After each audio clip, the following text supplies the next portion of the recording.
Համեցեք արձագանք։ Այո, անշուշտ, պետական պարտքը լինելու է իմ ուշադրության կենտրոնում։ Իրինա Յոլյան։ Տիկին Մանուկյան, 2.5 տրիլիոն պարտք ունի մեր երկիրը, եւ եթե մենք այս համատեքստում ենք դիտարկում, ըստ էության մեր երկիրը իր ենթակառուցվածքներով, զարգացած ծառայություններով պետք է որ չզիջեր եվրոպական երկրներին։ Բայց եթե փաստացի մենք մեր կարգավիճակն ենք դիտարկում, ապա որևէ երկրի կողքով անգամ չենք անցնում։ Եվ շատերին այսօր անդադ խոսում ենք այդ պարտքի մասին, դրա հետ զուգահեռներ ենք անցկացնում, ինչ վիճակում է մեր ժողովուրդը աղքատության տեսանկյունից, սոցիալական օրինակ ծառայությունների զարգացված լինելու կամ թերզարգացած լինելու տեսանկյունից։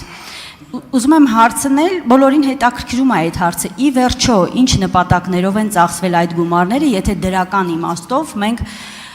շեշտակի առաջադիմություն չունենք, որն է լինելու ձեր դերը գոնե այս հարցերին պատասխան տալու տեսանկյունից։ Տիկին Յոլյան, շնորհակալ եմ շատ հարցի համար, պետական բյուջեի մասին խոսելիս ավելի կարևոր է այն ոչ թե ինչքան փող ենք ծախսել, այլ ինչի վրա ենք ծախսել։ Ինքնին փող ծախսելը վատ բան չէ, հատկապես եթե ծախսում են ճիշտ թիրախային ուղղություններով։ Այո, պետք է հասկանալ, երբ խոսքը գնում է տրիլիոններով ծախսի մասին, ապա այդ հոդվածներում փոքրիկ օպտիմալացումն անգամ կարող է հսկայական էֆեկտ ունենալ տնտեսության վրա։ Այդ տեսանկյունից խորհրդանի այս հանձնաժողովը շատ անելիք ունի ծախսերի արդյունավետության գնահատման մասով ու այո, մեծ հոդվածներում փոքրիկ տնտեսումները կարող են հսկայական տնտեսական էֆեկտներ բերել։ Այս պահին կդժվարանամ գնահատել ինչքանով է արդյունավետ եղել, ինչքանով չէ, քանի որ ներսից ծանոթ չեմ, բայց վստահաբար դրանց գնահատականները կտրվեն եւ ամեն ինչ կարվի, որպիսի հարկատուներից հավաքված ցանկացած միջոց ծախսվի բացառապես ճիշտ ուղղությամբ, արդյունավետ եւ հանուն Հայաստանի Հանրապետության։ Արձագանք։ Շնորհակալ եմ պատասխանի համար, իրապես եթե մենք միայն պետական պարտքի տոկոսների սպասարկման թիվն ենք նայում, օրինակ 430 միլիարդ դրամ, հարց է առաջանում, որով հնարավոր է հարյուրավոր շինություններ ստեղծել, օրինակ մեկ տարվա ընթացքում մոտ 300 դպրոց։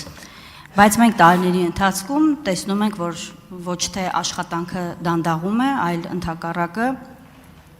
այդ հնարավորությունները հավուր պատշաճի չեն օգտագործվում։ Ես հույս ունեմ, որ իրապես այս բոլոր հարցերի պատասխանները մենք ստանալու ենք եւ կարողանալու ենք այդ բոլոր վատնվող միջոցների մասին խոսել հրապարակային եւ մեր ժողովրդին ներկայացնել իրականում ինչ է կատարվում։ Շնորհակալություն։ Տիկին Յոլյան, նույն դպրոցների մասով, այո, պարտքով կառուցվող դպրոցը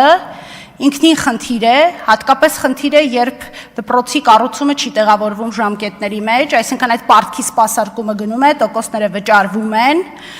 բայց դպրոցը դեռ չի շահագործվել, դրա մասին մի անգամ ելույթում անդրադարձել եմ, թե ինչպես են կազմակերպվում մրցույթները ու ինչ